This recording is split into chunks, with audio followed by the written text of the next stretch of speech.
Hello मेरे प्यारे बच्चों, कैसे हैं आप लोग? जैसा अभी सीबीएसई का आप लोगों को पता है कि जो सीबीएसई वाले बच्चे हैं उनका साइंस का पेपर होने वाला है ना? एमपी बोर्ड में तो अभी पेपर स्टार्ट नहीं हुए हैं।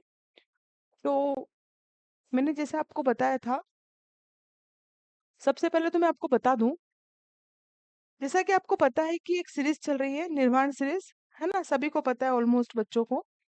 तो इस निर्वाण सीरीज में मैंने बहुत इंपॉर्टेंट क्वेश्चंस को लिखा है, रखा है। और अब मैं थोड़ा सा टॉपिक वाइज आपको एक्सप्लेन करने लगी हूँ। जितने भी टॉपिक इम्पोर्टेंट है उसके रिगार्डिंग अब अपन बात कर रहे हैं। ठीक है, ये मॉडल पेपर है। और अब आज हम जो स्टार्ट करेंगे साइंस करेंगे। एसएसटी के अंदर भी मैंने बहुत सारे क्वेश्चंस आप लोगों को करवाए हैं। और जो आज से हम स्टार्ट कर रहे हैं वो साइंस का मॉडल पेपर है। एक पेपर को एटलीस्ट हम ज्यादा से ज्यादा 3 वीडियो में कवर कर लेते हैं। ठीक है, क्योंकि टॉपिक वाइज है ना, तो टॉपिक वाइज में फायदा ये रहता है कि अगर कोई क्वेश्चन लॉन्ग है ना, या शॉर्ट है, तो वो दोनों वे में कंप्लीट हो जाता है। और दूसरी बात, वो आपको एक सरल भाषा में समझ आ जाता है। अगर आपको ऐसा लगता है तो आप एसएसटी का जो मैंने मॉडल पेपर बनाया है उसका पार्ट 3 देख सकते हैं। ठीक, अगर आपको वीडियो अच्छी लगती है तो आप इसे लाइक करें, चैनल को सब्सक्राइब करें और अधिक से अधिक लोगों को वीडियो शेयर करें। ठीक है, तो आज हम जो स्टार्ट करने वाले हैं क्लास 10 के अंतर्गत, वो है सब्जेक्ट साइंस। सर्दी की वजह से थोड़ी सी हो सकता है वॉइस आपको अजीबोगरीब लग रही होगी, लेकिन समझ में जरूर आ रही होगी। आज हम जो स्टार्ट करने वाले हैं वो मॉडल पेपर आपका साइंस का करने वाले हैं। तीनों मेजर सॉरी चारों मेजर सब्जेक्ट्स के मैं आपको पेपर करवाऊंगी। आज हम जो कर रहे हैं साइंस कर रहे हैं। ठीक है, तो साइंस में हम स्टार्ट करते हैं। ये पहला क्वेश्चन है आपकी स्क्रीन पर आपके सामने। पहला क्वेश्चन जो है एक्चुअली हॉरिजेंटल लाइन का है, पीरियोडिक टेबल का। ठीक, ये पीरियोडिक टेबल डिलीट हो गई है, अब आपके चैप्टर में नहीं है। ये चैप्टर रिड्यूस है। बट 3-4 बार क्वेश्चन पूछा था तो मैंने फिर भी लिख लिया कि जो हॉरिजेंटल लाइन होती है, जो आपकी हॉरिजेंटल लाइन होती है, उसे हम क्या कहते हैं? तो ये टोटल 7 होती है ना? और हम इसे हॉरिजेंटल लाइन को, ये 7 दिख रही है ना आपको, ये 7 होती है, 1 2 3 4 5 6 7। और इसे हम क्या कहते हैं? इसे हम पीरियड कहते हैं। और इसी में एक वर्टिकल लाइन होती है, हम टोटल ये वर्टिकल 18 होती है। और इन्हें हम क्या कहते हैं? इन्हें हम ग्रुप्स कहते हैं। ज्यादा इसलिए एक्सप्लेन नहीं कर रही हूँ कि ये चैप्टर आपके सिलेबस में से रिड्यूस हो गया है। अब इसमें से क्वेश्चन नहीं आएंगे। चलिए, तो हम आ जाते हैं नेक्स्ट क्वेश्चन पे। जो नेक्स्ट क्वेश्चन है वो क्या है? ठीक है, ये फिल इन द ब्लैंक्स है, लेकिन मैंने थोड़ा सा इसको एक्सप्लेन करके लिखा है। Removal of waste from the body is called, उसे हम क्या कहते हैं? तो ये एक्सक्रिएशन। अगर हिंदी में बात करें तो शरीर से अपशिष्ट को निकालने को क्या कहा जाता है? उत्सर्जन, है ना? वेस्ट मटेरियल अपनी बॉडी पार्ट से निकालना, या हमें पसीने से वेस्ट निकलता है तो उसे हम क्या कहते हैं? एक्सक्रिएशन, उत्सर्जन। ठीक है, नाउ क्वेश्चन नंबर थर्ड तो थोड़ा सा समझ लीजिए। ये क्वेश्चन नंबर 3 आप लोग देख रहे होंगे, जो है इसके अंदर मैंने कैपिटल लेटर से लिखा हुआ है। तो मैंने कैपिटल लेटर से किसी चीज को इसलिए लिखा है कि यह ब्लैंक का साइन था, है ना? तो मैं अगर एज इट इज लिखती तो समझ में नहीं आता, तो मैंने इसे क्या करा, कैपिटल लेटर में लिख दिया, है ना? इसे क्या करा मैंने, कैपिटल लेटर में लिख दिया। अब क्वेश्चन क्या है थोड़ा सा समझते हैं अपन। We have more similarities with blank का साइन इन एबिलिटरी टर्म्स, मतलब विकासवादी शब्दों में साथ हमारी अधिक समानताएं हैं। तो कौन से मैन के साथ हमारी अधिक समानताएं देखने को मिलती है? तो वो नियंडरथल मैन है, नियंडरथल मैन। अब ये नियंडरथल मैन होता क्या है? तो देखिए, जैसा कि हमने सुना है कि हमारी उत्पत्ति, हमारे पूर्वज बंदर थे, है ना? ये तो हम लोकल भाषा में बोलते हैं। लेकिन अगर साइंटिफिकली अगर हम उसे बोले, तो समय-समय से जो मनुष्य का विकास हुआ है ना? जो अपन कह सकते हैं जो क्रमिक विकास हुआ है, वो जो क्रमिक विकास है, मान लो यहाँ से यहाँ तक आया है मनुष्य, तो यहाँ पर कुछ नाम था, यहाँ पर कुछ, ताकि हम पहचान सके कि हम कौन से एज की बात कर रहे हैं और कौन से मनुष्य की बात कर रहे हैं।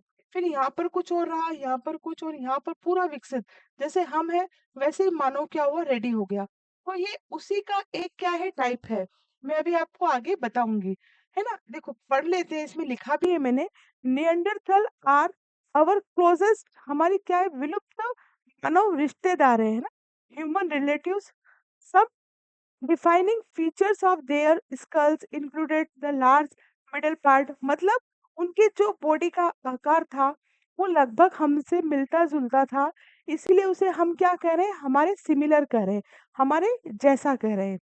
अगर आपको समझ में नहीं आया है कि मैडम ने क्या बोला, तो मैं एक बार हिंदी में पढ़ती हूँ, फिर भी समझ में नहीं आया, तो मैंने इसका एक डायग्राम भी इंक्लूड किया है। ठीक है, तो चलिए हिंदी में पढ़ देते हैं। नियंडरथल मानव हमारे निकटतम विलुप्त मानव रिश्तेदार, रिश्तेदार से मतलब हमारे पूर्वज। उनकी खोपड़ी की कुछ परिभाषित विशेषताओं में चेहरे का बड़ा मध्य भाग, है ना, कोण वाली गाल की हड्डियां, और ठंडी शुष्क हवा को नम गर्म करके विशाल नाक, मतलब जैसे हम जो ब्रीथिंग करते हैं वो सब हमारी जैसी थी, इसलिए हम उसको क्या कह रहे हैं, हमारे जैसा कह रहे हैं। देखिए नियंडरथल मानव, ये देखिए आपको यहाँ पर एक डायग्राम दिख रहा होगा। इस डायग्राम में पहले हम ऐसे थे, फिर ऐसे हुए, फिर ऐसे हुए, फिर ऐसे हुए, फिर विकसित हो गए। ठीक है, तो ये मानव का सबसे लास्ट स्टेज था जिससे हम विकसित हुए हैं। बाकी यहीं से क्या हुआ है, मानव का क्रमिक विकास हुआ है। सबसे पहले हम कैसे थे, सबसे पहले आपको अगर एज ए डायग्राम में आप समझना चाहें, तो सबसे पहले देखो कैसे दिख रहे हैं हम, बंदर के जैसे। फिर धीरे धीरे हम ऐसे चल रहे थे। फिर कहा जाता है कि आवश्यकता आविष्कार की जननी होती है। जैसे कि मान लीजिए जिराफ था, जिराफ की गर्दन कैसी होती है, पूरी ऐसी थी। कैसे हो गई ऐसी, क्योंकि पहले क्या था, पेड़ के ऊपर पत्तियां लगती थी, तो मानो उसने क्या करा, अपने हेड को ऊपर करा, धीरे धीरे धीरे वो उसमें ही क्रमिक विकास हो गया। तो यही मैं आपको कहना चाह रही हूँ। पहले जो था, सबसे पहले हम एस्ट्रो पहले हम क्या थे, एस्ट्रोलोपिथिकस, फिर होमो हैबिलियस, फिर होमो इरेक्टस, फिर होमो निएंडरथल, और फिर होमो सैपियंस। ठीक है, सबसे जो अहम, जो क्लोज हमारे रहा है वो यही है, होमो सेपियंस। ठीक है, तो ये इसका क्रमिक विकास है। आप चाहे तो इसको लिख भी सकते हैं। अगर क्रमिक विकास में वो एक माइनस कर दे, मान लीजिए ये ना दे, और बोल दे बीच के स्थान को फिल करें आप, तो क्या लिखेंगे? तो एक सरसरी निगाह से या तो आप इसको देख लें, याद रहता है तो बहुत अच्छी बात, नहीं तो कहीं नोट डाउन कर लें, अटका लें कहीं पर। ठीक है, तो क्वेश्चन पे हम फिर जाते हैं एक बार, है ना? ये देखिए क्वेश्चन है, we have more similarities with, कौन से मनुष्य के साथ थी हमारी, Neanderthal man, in the evolutionary terms. ठीक, चलिए ये पढ़ चुके हैं आप। अब आ जाते हैं हम नेक्स्ट क्वेश्चन पे। बहुत अच्छा क्वेश्चन है, आशा करती हूँ आपको ये समझ में भी आता होगा। क्वेश्चन क्या है, ऐसे यूनिट ऑफ इलेक्ट्रिक पोटेंशियल, है ना, आपको ऐसे यूनिट बतानी है किसकी, विद्युत विभव की, जो कि क्या है, वोल्ट है। अच्छा क्वेश्चन है, 5 बार सोचो मन में कि क्या है क्या है क्या है, ऑटोमेटिकली याद हो जाएगा। हर चीज को रटने की आवश्यकता नहीं है ना? हम देख के सुन के भी समझ सकते हैं। जब पढ़ाई से मन उभर जाए, तब आप यूट्यूब पर फालतू की चीजें ना देखकर स्टडी रिगार्डिंग देखें। ठीक है, उसके बाद हम आते हैं नेक्स्ट क्वेश्चन पर। मेरा आपसे निवेदन है कि यदि आपको वीडियो अच्छा लग रहा है, तो आप इसे लाइक करें और अधिक से अधिक लोगों तक इसे शेयर करें। ठीक है, चलिए नेक्स्ट क्वेश्चन पे आते हैं। The disposal of the wastage is a serious environmental है ना, यहाँ पर जो था ब्लैंक का साइन था, इन्वायरमेंटल प्रॉब्लम। कचरे का निपटान एक गंभीर काय की समस्या है, पर्यावरणीय समस्या है। डिस्पोजल्स है, हम उसको इधर उधर फेंकेंगे तो ऑब्वियसली कहीं पर वायु प्रदूषण होगा, कहीं पर मृदा प्रदूषण होगा, कहीं पर वाटर पोल्यूशन होगा। और ये सब किसके लिए हानिकारक है? इन्वायरमेंट के लिए। इन्वायरमेंट अगर अच्छा नहीं होगा तो हमारी हेल्थ के लिए। तो ये किसकी सबसे बड़ी समस्या है? इन्वायरमेंटल। याद रखना बेटा। चलिए, फिर क्वेश्चन है, write the answer in one sentences etch. आपको नीचे कुछ क्वेश्चंस दिए हुए हैं, है ना। 3 सेट्स कराऊंगी मैं आपको, इसके 3 to 4 सेट, किसी किसी में ज्यादा भी मैंने डाल दिए हैं। पहले देखिए, write the name of equation in which there is an exchange of ion between the reactants, है ना। ठीक है, इसको क्या बोलते हैं हम? Double displacement reaction. ठीक है, अभिकारकों के बीच में, अभिकारकों के बीच में जो आपके आयन्स है ना, ये आयन है बेटा, आयनस नहीं है, आयन का आदान प्रदान क्या कहलाता है? तो ये डबल विस्थापन प्रतिक्रिया कहलाती है। इसकी रिएक्शन अभी नेक्स्ट जब चैप्टर हम मतलब नेक्स्ट जो वीडियो करेंगे उसके अंदर हम क्या करेंगे, इस जो इक्वेशन है वो इक्वेशन लिखेंगे और उस इक्वेशन से समझेंगे। ठीक है, अभी तो आपको थ्योरेटिकल दिया हुआ है। ठीक, तो आपको याद रखना है डबल विस्थापन प्रतिक्रिया या डबल डिस्प्लेसमेंट रिएक्शन। चलिए, अब चलते हैं हम नेक्स्ट पे। नेक्स्ट पे आ जाते हैं। ये भी बहुत इंपॉर्टेंट क्वेश्चन है। पहला क्वेश्चन जो आपको इस स्क्रीन पर दिख रहा है वो क्वेश्चन है, write the pH value of pure water. Pure water की आपको पीएच वैल्यू बतानी है। आपको मैंने जब इसके पहले क्वेश्चंस कराए थे उसमें भी बार बार बताया है कि जो पीएच वैल्यू है, शुद्ध शुद्ध पानी का पीएच वैल्यू जो है, शुद्ध जल का पीएच मान कितना होता है? 7। ठीक है, write the name respiration that take place in absence of air, है ना। ऑक्सीजन की अनुपस्थिति में होने वाला रेस्पिरेशन या ऑक्सीजन की अनुपस्थिति में होने वाली श्वसन का नाम बताना है। तो ये कौन सा होता है?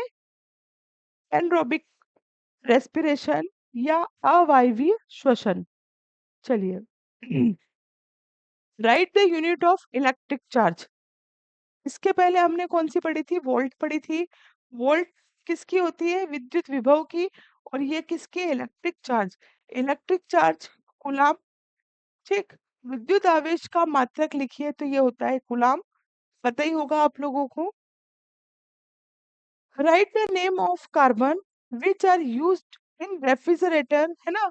जो रेफ्रिजरेटर वगैरह में यूज होता है उस गैस का नाम क्या है? क्लोरोफ्लोरो कार्बन, CFC, है ना। कार्बन का नाम बताना है जो प्रतिशीतन अग्निशमन में यूज किया जाता है, तो ये क्लोरोफ्लोरो कार्बन है ना। कार्बन है ये, carbon, chlorofluoro carbon. It's included also carbon. Right the name of carbon. ठीक है, चलिए नेक्स्ट क्वेश्चन को थोड़ा सा पढ़िए। मैच द फॉलोइंग है ये, और मैंने इसे मतलब मैच करके ही लिखा है, तो आप इसको पढ़िए। बहुत अच्छा क्वेश्चन है, इंपॉर्टेंट क्वेश्चन है। ठीक है, इसमें से कुछ चीजें मैंने एक्सप्लेन भी की हुई है आगे। ठीक, पर अभी आप इसको थोड़ा सा पढ़े फिर मैं बताती हूँ।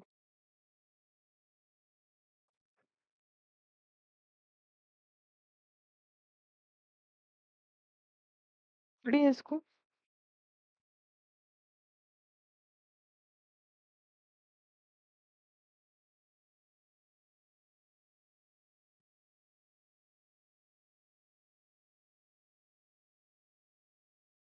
पढ़ा आप लोगों ने? पहला है क्या? Vinegar. Second female. Third sex chromosome. Fourth eyeball. और last is that Ganga action plant. इन सारे जो ऑप्शंस हैं इनके, वो राइट ऑप्शन मैंने इधर लिखे हुए हैं। ठीक है, तो आप एक बार इस पे सरसरी निगाह डाल लें।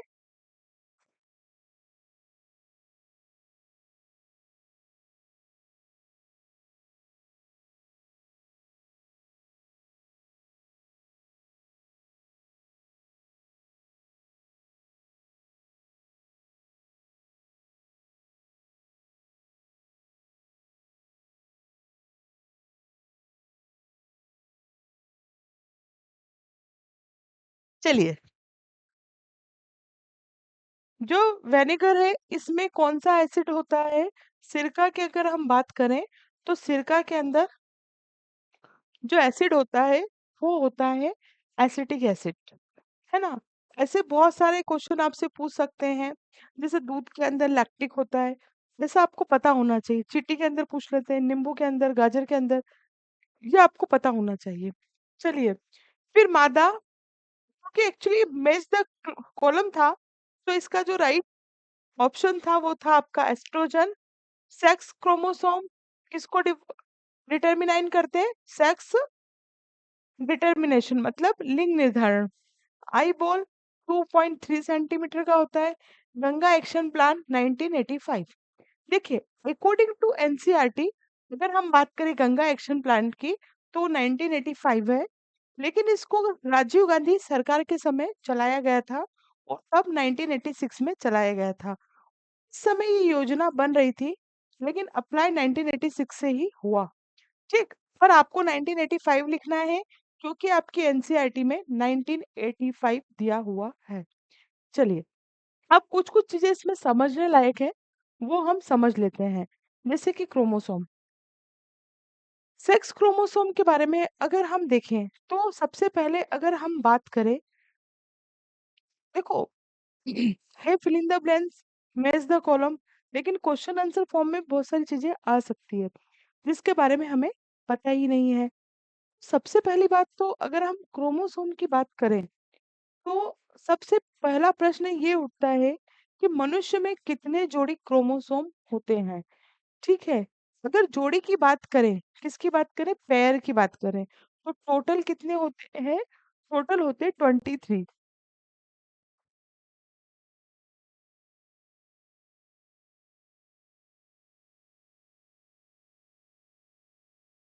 सेक्स जो होते हैं हमारे अंदर 22 होते हैं, 23 होते हैं बेटा, 22 प्लस 1, 23 क्या होते हैं? क्रोमोसोम्स होते हैं। ठीक है, 23 होते हैं, 23 होते हैं, जिसमें से 22 पेयर्स क्या होते हैं? आपके ऑटोसम्स होते हैं।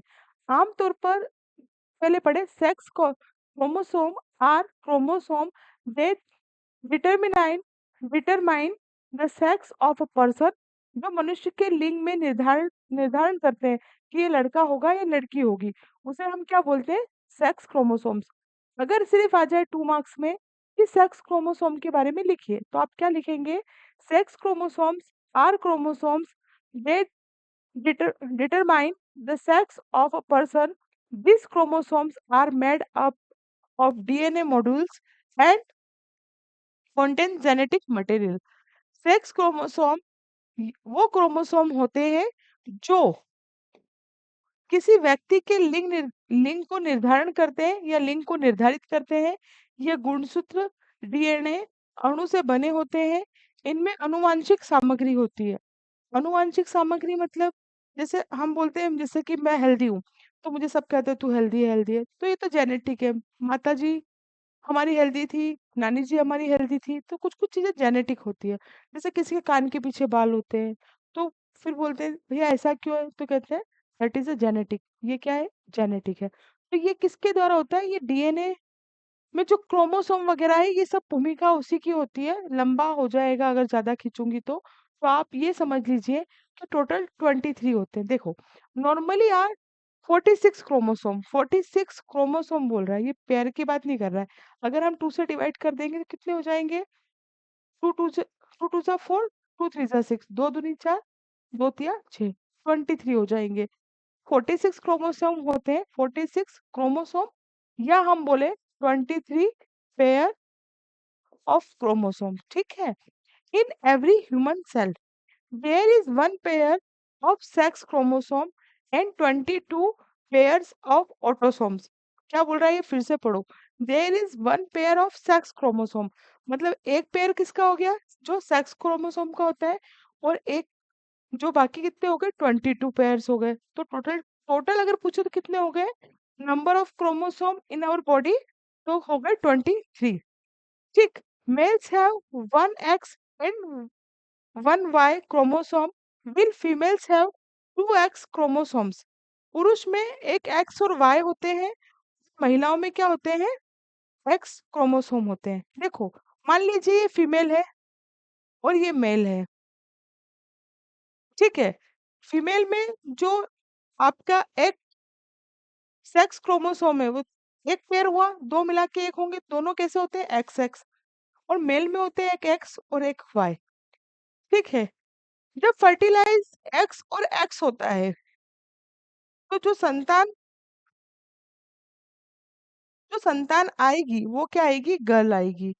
लेकिन फर्टिलाइज एक्स और वाई होगा तो जो संतान आएगी वो क्या आएगी, बॉय आएगी।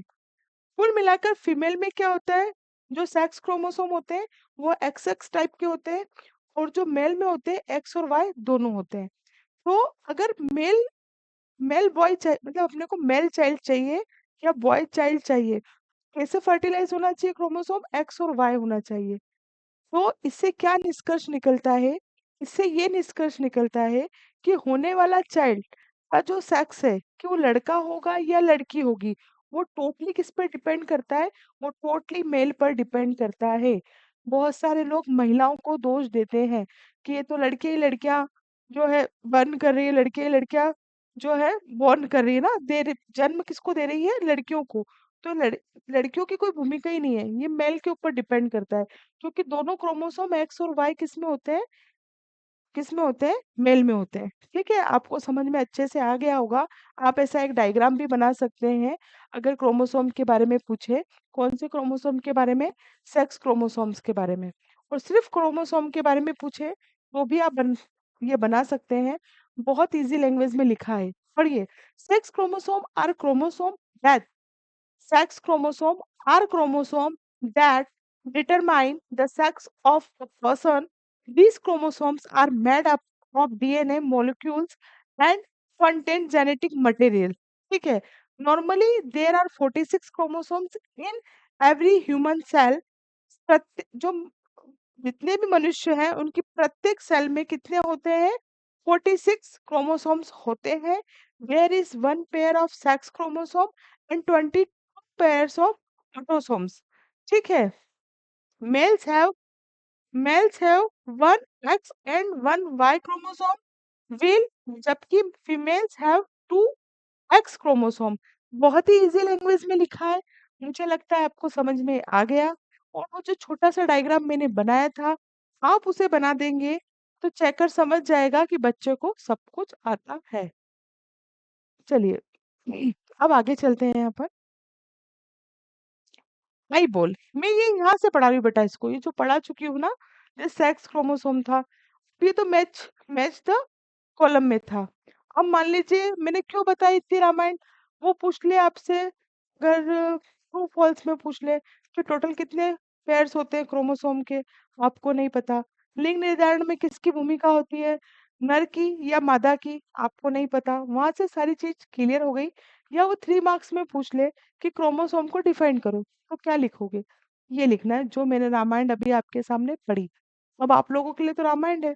अगर वीडियो अच्छा लग रहा है आपको तो इसको लाइक करें वीडियो को। चलिए, आई बॉल, यहाँ से जैसे अपन ने आई बॉल के बारे में पढ़ा, कितनी होती है, 2.3 सेंटीमीटर।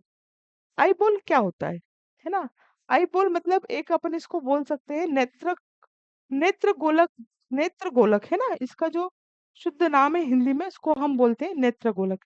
इसकी जगह हम लिख सकते हैं नेत्र गोलक, ये शब्द ना होके नेत्र गोलक, इसको हम क्या करेंगे, पढ़ेंगे, नेत्र गोलक। ठीक है, अब आप इसको पढ़ सकते हैं।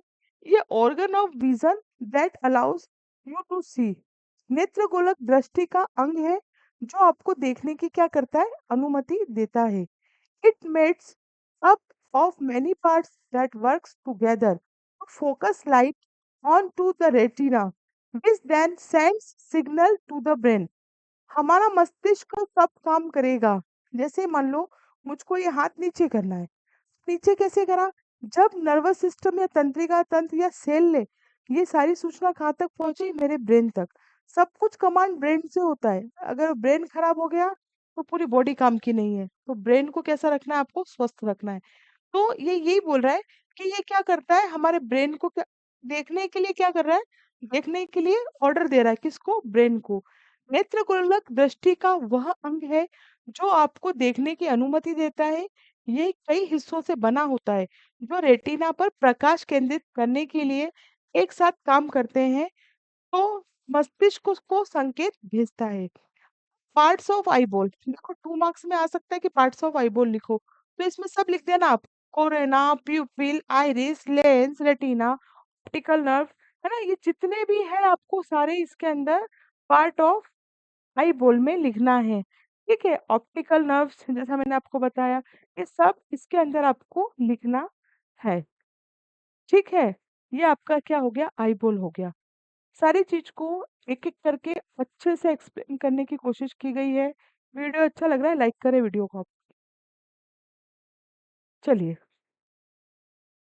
आगे चलते हैं। आगे है गंगा एक्शन प्लान। जैसा कि मैंने आपको बताया, आपको अकॉर्डिंग टू एनसीईआरटी 1985 ही लिखना है। गंगा एक्शन प्लान कोई आज का नहीं है कि आज हमने लॉन्च किया हो या कुछ सालों पहले हुआ हो। ना बाबा, ये बहुत समय पहले क्या है और कब का है? जब कांग्रेस की सरकार हुआ करती थी, श्री राजीव गांधी के समय का है। 14 जनवरी 1986। आपको क्या याद रखना है? विद द मेन ऑब्जेक्ट, क्या ऑब्जेक्ट था? पॉल्यूशन, आपको क्या करना था? रिड्यूस करना था ऑफ द गंगा रिवर। कौन सी रिवर में से? गंगा रिवर में से। इम्प्रूव वाटर क्वालिटी, और उसकी जो वाटर क्वालिटी थी उसको क्या करना था? इम्प्रूव करना था। Treatment of domestic waste water, है ना? ये सब इसमें लिखा है। क्लासीफाई ग्रोसी, है ना? पोल्यूटिंग यूनिट, ये क्या करते थे? पोल्यूट करते थे। ठीक है, यही हिंदी में लिखा है कि गंगा एक्शन प्लान की शुरुआत किसने करी? प्रधानमंत्री राजीव गांधी के द्वारा की गई। और किस लिए की गई? इसका मुख्य उद्देश्य क्या था? मेन ऑब्जेक्ट थे गंगा नदी के प्रदूषण में कमी, घरेलू अपशिष्ट जल के अवरोधन, मोड़ उपचार, पानी की गुणवत्ता में सुधार करना, इत्यादि इत्यादि वगैरह वगैरह। ये आपको इसमें लिखना है। देखिए, जब हमें अगर मान लो गंगा एक्शन प्लान ही आ गया, अब हमें कुछ भी समझ में नहीं आ रहा कि हम क्या करें, लिखना भी नहीं आ रहा एटलीस्ट, तो आप ऊपर हेडिंग डालिए गंगा एक्शन प्लान, डाल दी। फिर नीचे लिखिए कब एप्लीकेबल हुआ? 1985। ठीक, अब इसके ऑब्जेक्ट लिखना है आपको। ऑब्जेक्ट याद नहीं आ रहे तो आप सोचो कि हम नदी का पानी क्यों स्वच्छ करते हैं, वो इसमें लिख देना। ठीक है, पोल्यूशन के बारे में लिख देना। ये आपका पूरा आंसर हो जाएगा। 3 मार्क्स से ज्यादा का पूछेगा नहीं वो, तो 3 मार्क्स आपको इजिली मिल जाएंगे। ज्यादा मार्क्स का पूछता है तो पॉइंट बना बढ़ा दीजिए। 1985 लिखा, फिर लिखो कौन से पीएम के द्वारा चलाई गया, पीएम का नाम लिख दो। ऐसे क्या होता है, आपके पॉइंट्स इंक्रीज हो जाते हैं। और चेकर को भी लगता है, देखो आपने तो एक बोलते हैं देसी जुगाड़ में आंसर को जमाया, लेकिन ये टेक्निक भी तो आप लोगों को सीखनी है ना, तो आप इसके अकॉर्डिंगली भी कर सकते हैं। चलिए, नेक्स्ट पे चलते हैं।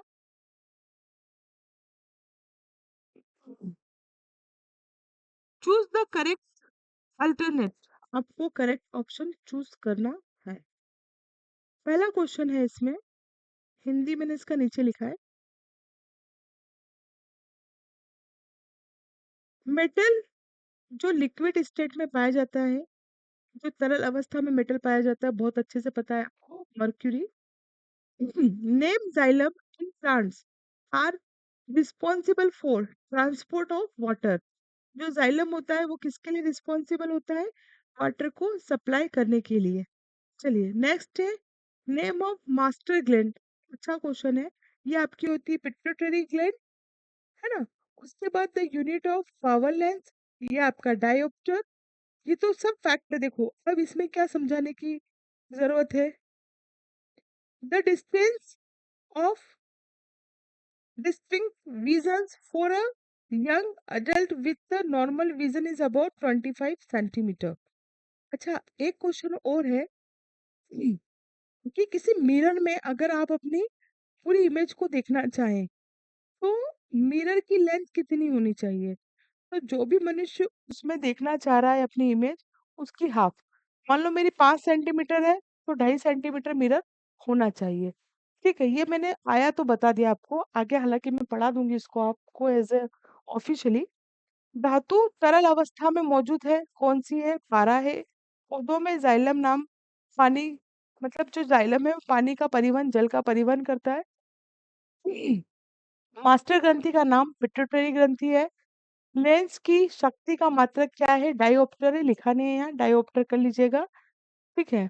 फिर सामान्य दृष्टि वाले युवा वयस्क के लिए अलग दृष्टि की कम से कम दूरी लगभग कितनी होनी चाहिए? 25 सेंटीमीटर। ठीक है। आज के लिए इतना, क्योंकि आज मैंने सारे objective, miss the column, fill in the blanks और जो मुझे लगता था कि बच्चों को ये अच्छे से एक्सप्लेन कर देना चाहिए, वो मैंने करने की मेरी तरफ से पूरी कोशिश की है। पेपर बहुत ईज़ी आता है, सिर्फ खेल है समझ का। समझ गए वो गंगा पार है, नहीं तो कोई बात नहीं। मेरा फेवरेट डायलॉग आपको पता है। ठीक, बने रहिए मेरे साथ। जल्दी नेक्स्ट वीडियो में मुलाकात होगी। तब तक के लिए जय हिंद, जय Bharat. Thank you very much.